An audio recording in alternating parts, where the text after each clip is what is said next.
A quiet revolution is taking place among the ultra-wealthy. A growing number of millionaires and executives are abandoning their fixed estates to embrace a life on the open road. But this isn't roughing it. This is a world of book-matched marble floors, bespoke cabinetry, and hidden automated espresso bars, all built inside rolling fortresses that command price tags upward of $2 million.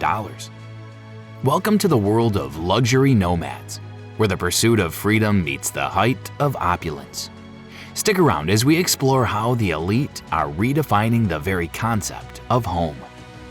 Nestled near the shores of Lake Michigan lies Hearthside Grove, a private, ultra-exclusive resort where a premier motorcoach lot can command upwards of $1 million. These aren't mere parking spaces.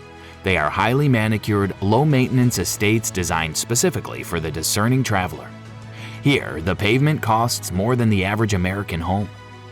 Kirk Rose runs this place, and in the 13 years since he opened it, the demand has been so insane that 95% of 17 brand new lots, some priced between $500,000 and $2 million, sold out in just 6 weeks. Meet Terry and Richard, two retirees from Florida who arrive every summer in their bus, their $2 million bus. With marble floors, leather sofas, a king-size bed, and 4 slide-out extensions that expand the living space to 40 square meters at the push of a button.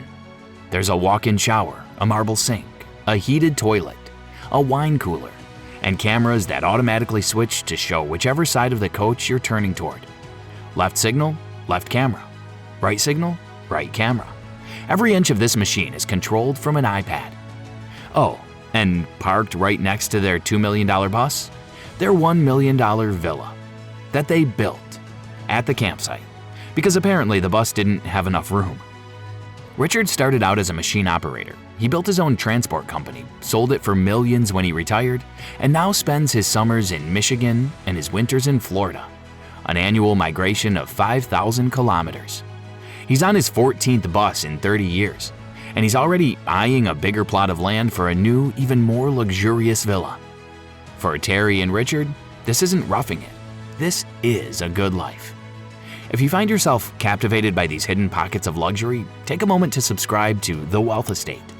We pull back the curtain on the world's most exclusive lifestyles every week.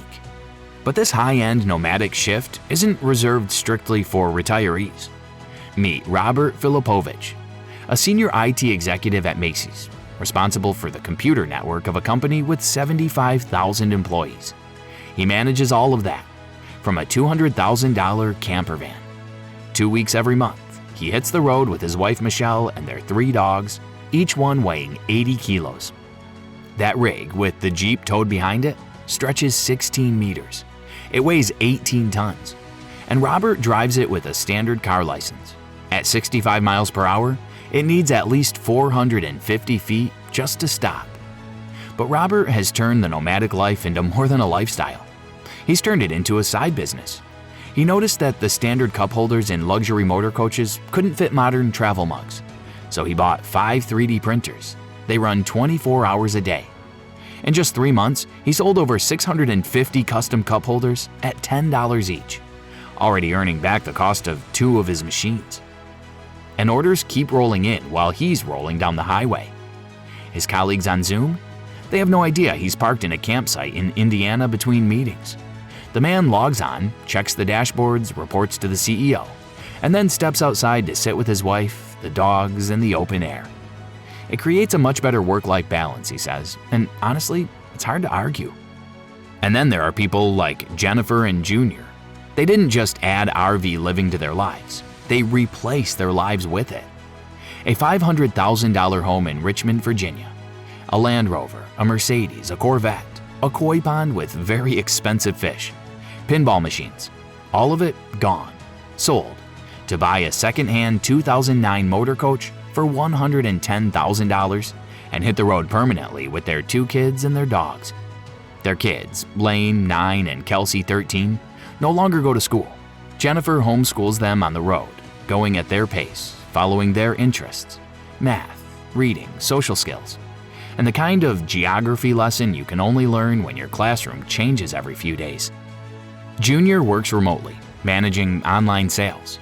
Jennifer keeps the household running.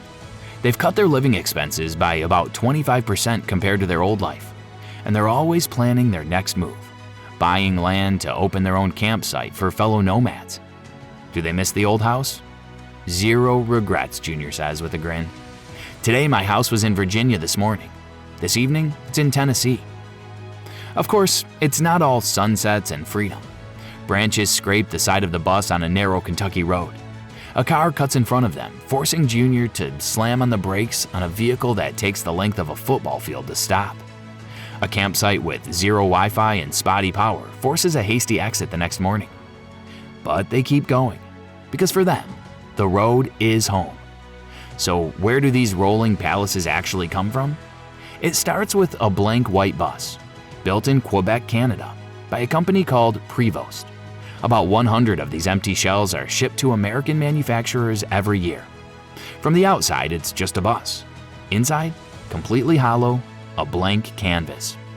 From there, elite converters like Marathon Coach in Oregon transform the raw shells into bespoke masterpieces, drawing heavy inspiration from mega yacht design. Every interior is tailored entirely to the client's whim. From exotic wood veneers to hand airbrushed exterior paint configurations that require weeks of meticulous artistry. Inside, high-end automation handles every comfort. Electric fireplaces, pop-up phone chargers, backsplash panels that rise to protect your window while you cook, privacy panels that make you vanish mid-shower, TV screens that descend from the ceiling like something out of a Bond film. When Marathon started, you could buy one of these coaches for $350,000. Today, they're closing in on $3 million. And they still can't keep up with demand. In 2020 alone, RV orders in the United States rose by 53%. The pandemic sent people outdoors, and the ultra-wealthy discovered that you don't need a private jet when you have a private road. Over 1 million Americans now live the nomadic lifestyle. Some are chasing retirement in million-dollar villas on wheels. Some are managing Fortune 500 companies from campsites in Indiana. Some are raising kids between Virginia and Tennessee, trading square footage for sunsets. In America, the land of driving, wide open spaces, and the relentless pursuit of freedom, the home on wheels has never been more alive.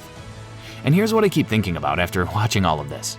None of these people, not the retirees, not the executives, not the young families, none of them said they wished they'd waited longer to make the jump. Every single one of them said the same thing.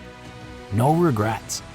Perhaps the ultimate luxury isn't the million-dollar asset itself, but the absolute freedom to move it wherever the horizon calls. It begs the question, in a world obsessed with anchoring down, what is the true value of being completely untethered?